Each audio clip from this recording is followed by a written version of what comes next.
క్రీస్తునందున్న ప్రియులకు ప్రేమతో వందనాలు తెలియజేయుచున్నాను. జనవరి నెల 4వ తేదీ 2026. ఈరోజు దేవుడు మనకు చేస్తున్న వాగ్దానం ఏమిటనగా, కీర్తనల గ్రంథము 37వ కీర్తన 29వ చరణం. నీతిమంతులు భూమిని స్వతంత్రించుకొందురు, వారు దానిలో నిత్యము నివసించెదరు. ఆమెన్. నా ప్రియమైన సహోదరి సహోదరులారా, మనమందరము కూడా నిండు నూరేళ్ల ఆయుష్తో ఎక్కువ కాలం ఈ భూమి మీద నివసించాలని కోరుకుంటూ ఉంటాం. ఎక్కువ కాలం జీవించాలని ఆశపడుతూ ఉంటాం. అందుకే ఆరోగ్యాన్ని కాపాడుకుంటూ, ఆహార నియమాలు పాటిస్తూ, ఎక్సర్సైజులు చేస్తూ, యోగాలు చేస్తూ, రకరకాల ప్రయత్నాలు చేస్తూ ఈ భూమి మీద మన జీవిత కాలాన్ని పొడిగించుకునే ప్రయత్నం చేస్తూ ఉంటాం. నా ప్రియులారా, ఇవన్నీ చేయటం మంచిదే.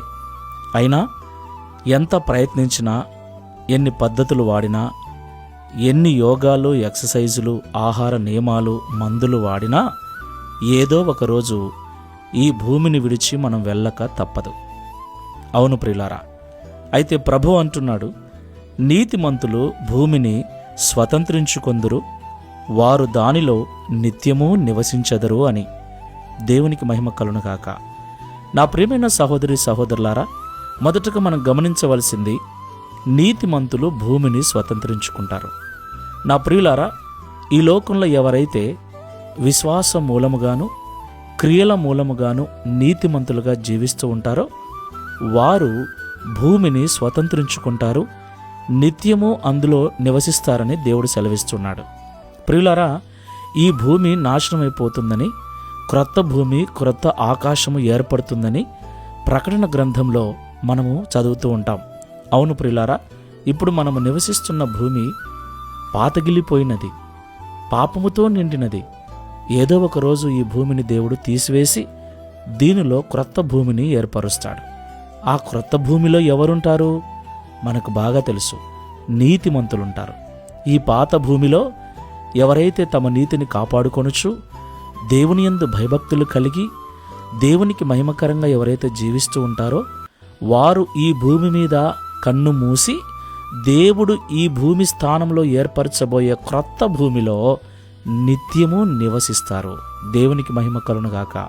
అంత మాత్రమే కాదు ప్రియులారా, వారితో కూడా దేవుడు కూడా నివసిస్తాడని ప్రకటన గ్రంథంలో స్పష్టంగా మనం చదువుకుంటాం. కాబట్టి దేవుడు చెబుతున్న భూమి ఈ భూమి కాదు. ఎందుకంటే ఇప్పుడున్న ఈ భూమి శాశ్వతమైనది కాదు, అందులో ఉన్న మనము శాశ్వతమైన వరం కాదు. అయితే దేవుడు నియమించబోయే ఆ క్రొత్త భూమి నీతిమంతులు మాత్రమే ఉండే భూమి. ఆ భూమిలో ఉండాలంటే మనము ఈ లోకంలో నీతిమంతులముగా జీవించి కన్నుమొయ్యాలి. అర్థం చేసుకొని ప్రార్థన చేసుకుందాం. పరిశుద్ధుడైన తండ్రి, ప్రేమ కలిగిన యేసయ్య, మీకు స్తోత్రములు చెల్లిస్తున్నాం. నీతిమంతులు భూమిని స్వతంత్రించుకుందరని, వారు నిత్యము అందులో నివసించుదురని మాతో సూటిగా మాట్లాడినందుకు స్తోత్రాలు. ప్రియ తండ్రి, మాలో ఉన్న నీతిని మేము కాపాడుకున్నట్లు, పరిశుద్ధతను కాపాడుకున్నట్లు, అప్పుడే మీరు మాకివ్వబోతున్న ఆ క్రొత్త భూమిలో మేము నిరంతరము నిత్యము నీతో కూడా నివసిస్తామని మాతో సూటిగా మాట్లాడినందుకు స్తోత్రాలు. అయితే మేము చాలాసార్లు ఈ విషయాన్ని మర్చిపోయి, ఈ భూమే శాశ్వతమైనదని, ఈ లోకమే శాశ్వతమైనదని, ఇందులో స్థిరపడటానికి సంపాదన కొరకు, డబ్బు కొరకు, పేరు కొరకు, ప్రతిష్ట కొరకు రకరకాల ప్రయత్నాలు చేస్తూ ఇదే స్థిరమైనదన్నట్లుగా బ్రతుకుచూ ఉన్నాం. ప్రియ తండ్రి, ఈ మాటల ద్వారా ఈ ఉదయకాల సమయంలో మా మనోనేత్రములు తెరిచి ఒకసారి మరలా ఆలోచించుకున్నట్లుగా మీరు మాట్లాడినందుకు స్తోత్రాలు. ఈ ప్రార్థనలో ఏకీభిస్తున్న మేమందరము కూడా ఈ సత్యమును ఎరిగిన వారమై శాశ్వత కాలం ఉండే, నిత్యముండే ఆ క్రొత్త భూమిలో నివసించున్నట్లుగా నీతిని, పరిశుద్ధతను కాపాడుకొనుచు జాగ్రత్తగా ముందుకొలటకు సహాయం చేయమని, తద్వారా ఈ దిన వాగ్దానమును మా అందరి జీవితంలో నెరవేర్చి మీ నామమును మహిమపరచుకునమని యేసు నామములో ప్రార్థిస్తున్నాము తండ్రి. Amen. Praise the Lord. God bless you.